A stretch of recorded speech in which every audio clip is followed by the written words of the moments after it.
It's the question that always comes up when thinking about the origin of the universe: what came before the Big Bang? And if there was no before, what was the cause of the Big Bang in the first place? Until a few centuries ago, the answer was easy: some eternal deity set everything in motion. Even Isaac Newton believed that God created the universe some 6,000 years ago. Later, many scientists, including a young Albert Einstein, assumed the universe itself to be eternal and everlasting. Of course, stars could be born and die, planets could collide, civilizations could arise and fall, but on large spatial scales and over long periods of time, it always looked roughly the same as it does now. Only in the 1930s did convincing evidence of the expansion of the universe appear, and in the 1960s, its origin in the Big Bang was confirmed. Such a radical revolution in the scientific worldview has not occurred perhaps since the recognition of the heliocentric system. But then, two equally difficult questions arose. First, what actually was before the Big Bang? What was space like before it began to expand, and how long did it stay in this primordial state? Secondly, everything that has a beginning has an end, so what will it be like at the end of our universe? The English physicist Brian Cox set out to find an answer to these questions, and now, in a world-shattering revelation, physicist and professor of particle physics Brian Cox has just declared that he strongly suspects that the universe existed before the Big Bang, throwing the theory of our origins on its head. We used to think that the universe emerged in that state, very hot and very dense, at the beginning of time, and we used to call that the Big Bang. But now, we strongly suspect that the universe existed before that, and in that sense, it's possible to speak of a time before the Big Bang. Join us as we dig deep into how Brian Cox just debunked the Big Bang. Professor Brian Cox has transformed his field of science in the 21st century into something accessible to everyone, regularly contributing to public debate and discussion. Never one to shy away from the big questions, the physicist previously took on the story of the Big Bang. The idea of the Big Bang first came about back in the 1920s and 1930s. When we looked out at distant galaxies, we discovered something peculiar: the farther away from us they were, the faster they appeared to be receding from us. According to the predictions of Einstein's general relativity, a static universe would be gravitationally unstable. Everything needed to either be moving away from one another or collapsing toward one another if the fabric of space obeyed his laws. The observation of this apparent recession taught us that the universe was expanding. Today, if things are getting farther apart as time goes on, it means they were closer together in the distant past. An expanding universe doesn't just mean that things get farther apart as time goes on, it also means that the light existing in the universe stretches in wavelength as we travel forward in time. Since wavelength determines energy, that means the universe cools as we age, and hence things were hotter in the past. Extrapolate this back far enough and you'll come to a time where everything was so hot that not even neutral atoms could form. If this picture were correct, we should see a leftover glow of radiation today in all directions that had cooled to just a few degrees above absolute zero.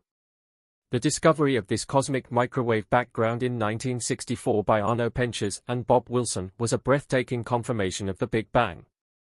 It's tempting, therefore, to keep extrapolating backward in time to when the universe was even hotter, denser, and more compact.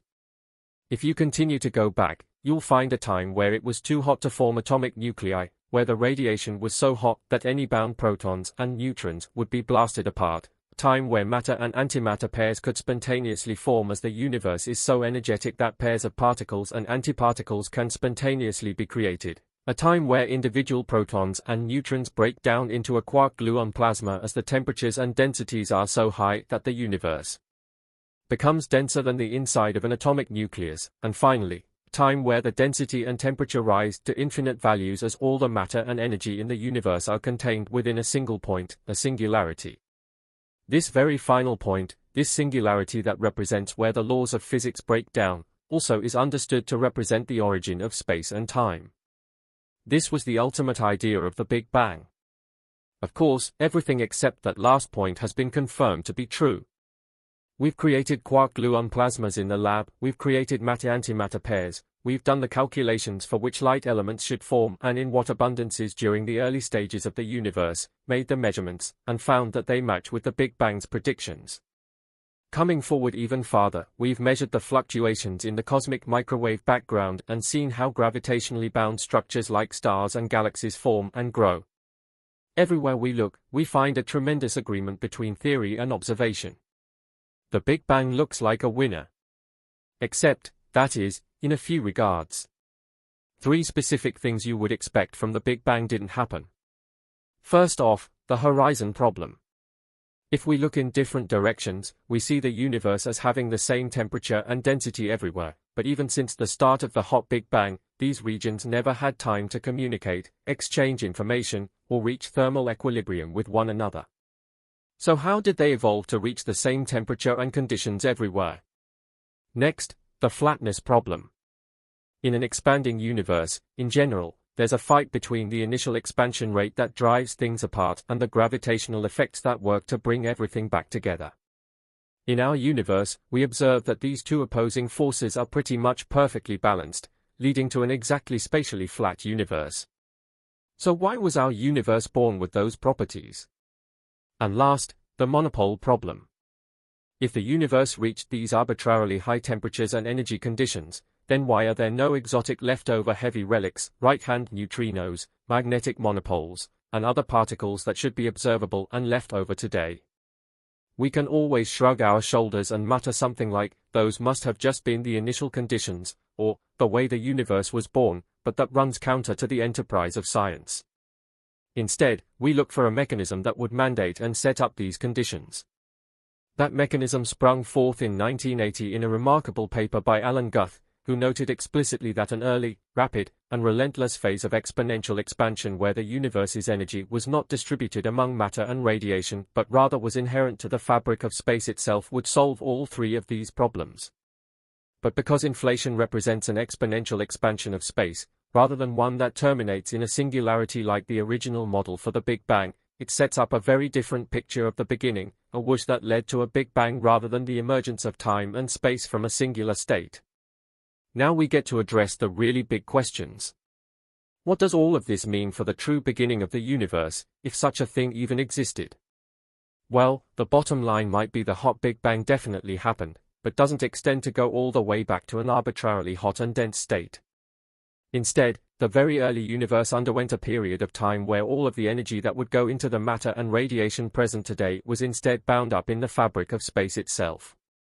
That period, known as cosmic inflation, came to an end and gave rise to the hot Big Bang but never created an arbitrarily hot, dense state nor did it create a singularity. What happened prior to inflation, or whether inflation was eternal to the past, is still an open question, but one thing is for certain, the Big Bang is not the beginning of the universe. But if the Big Bang wasn't the beginning, what was it? What happened before the Big Bang? Short answer, we don't know. Long answer, it could have been a lot of things, each mind-bending in its own way. It's possible that before the Big Bang, the universe was an infinite stretch of ultra-hot dense material, persisting in a steady state until, for some reason, the Big Bang occurred. This extra-dense universe may have been governed by quantum mechanics, the physics of the extremely small scale. The Big Bang then would have represented the moment that classical physics took over as the major driver of the universe's evolution. For Stephen Hawking, this moment was all that mattered. Before the Big Bang, he said, events are unmeasurable and thus undefined. Hawking called this the no-boundary proposal, in which time and space are finite but they don't have any boundaries or starting or ending points, the same way that the planet Earth is finite but has no edge. Or perhaps there was something else before the Big Bang. That's worth pondering. A bold idea of Professor Brian Cox suggested there was a time before the Big Bang, a time in which the universe did not exist at all. He explored this in his documentary series, Universe, where everything begins and ends, stating that before the launch point of the Big Bang, there was no matter at all. All that existed was spacetime and an ocean of energy, almost still but gently rippling. This place, as he said, should be imagined as a near-still ocean of energy filling the void. It would have had no structures, and the energy in the space would have caused it to stretch violently, something known in space as inflation. Flipping the Bible creation story on its head, Brian Cox proceeded to explain the science creation story, and the crux of the story is an unimaginably violent expansion which is known as inflation. He said, "In the beginning, there was an ocean of energy that drove a rapid expansion of space known as inflation.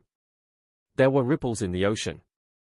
As inflation ended, the ocean of energy was converted into matter by the Big Bang, and the pattern of the ripples was imprinted into our universe as regions of slightly different density in the hydrogen and helium gas that formed shortly after the Big Bang. The denser regions of gas collapsed to form the first stars and the first galaxies, and 9 billion years later, a new star formed in the Milky Way, the Sun.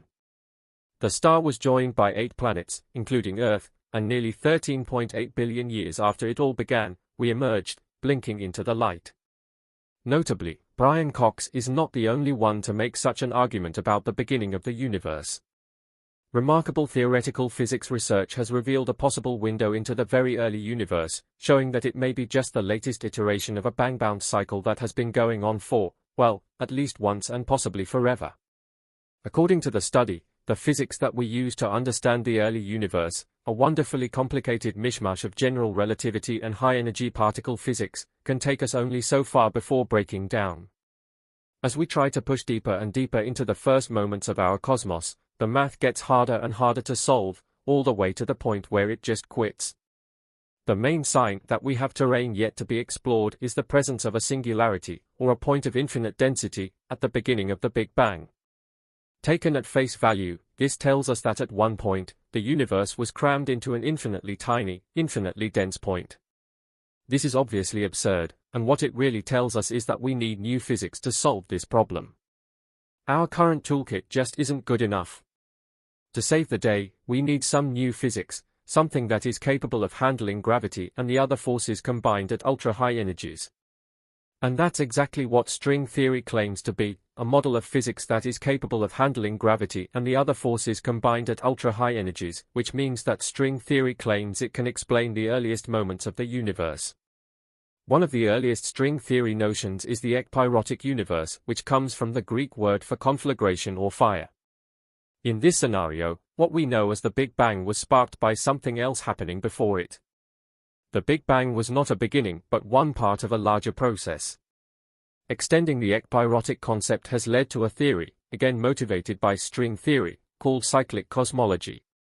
Technically, the idea of the universe continually repeating itself is thousands of years old and predates physics, but string theory gave the idea firm mathematical grounding. The cyclic universe goes about exactly as you might imagine, continually bouncing between Big Bangs and Big Crunches, potentially for eternity back in time and for eternity into the future. As cool as this sounds, early versions of the cyclic model had difficulty matching observations, which is a major deal when you're trying to do science and not just telling stories around the campfire. The main hurdle was agreeing with our observations of the cosmic microwave background, the fossil light left over from when the universe was only 380,000 years old. While we can't see directly past that wall of light, if you start theoretically tinkering with the physics of the infant cosmos, you affect that afterglow light pattern. And so it seemed that a cyclic universe was a neat but incorrect idea. But the ekpyrotic torch has been kept lit over the years, and in recent years, many physicists have explored the wrinkles in the mathematics and uncovered some previously missed opportunities. These scientists study the theory of the Big Bounce, suggesting the universe is expanding and contracting, seesawing back and forth in a massively big-picture timeline. Some bouncers believe this happened just once, while others believe a cyclical bouncing is what makes our universe. And while the Big Bounce still requires large leaps that must be explained with generous scientific hand-waving, proponents say it's a lot less than with a model of the Big Bang they say is fatally flawed. The Big Bang, as told, relies on an idea called inflation, the massively, unfathomably fast increase in volume of the universe in the tiniest fractions of a second following the Big Bang. Cosmology is certainly a field that relies on some huge and fantastical ideas, but some cosmologists have criticized inflation for being overly neat, to the point of contrivance. But inflation also could imply the existence of an infinite number of universes. Physicists discovered that inflation goes on forever, stopping only in some regions of space. These bubbles are thus closed off from each other, effectively becoming isolated universes with their own laws of physics. According to this theory, we live in one of these bubbles. That's why the Big Bang falls apart, or at the very least doesn't complete the picture for Big Bounce researchers. After all, What are we missing in a scenario where we have just our bubble? Everywhere else could be different.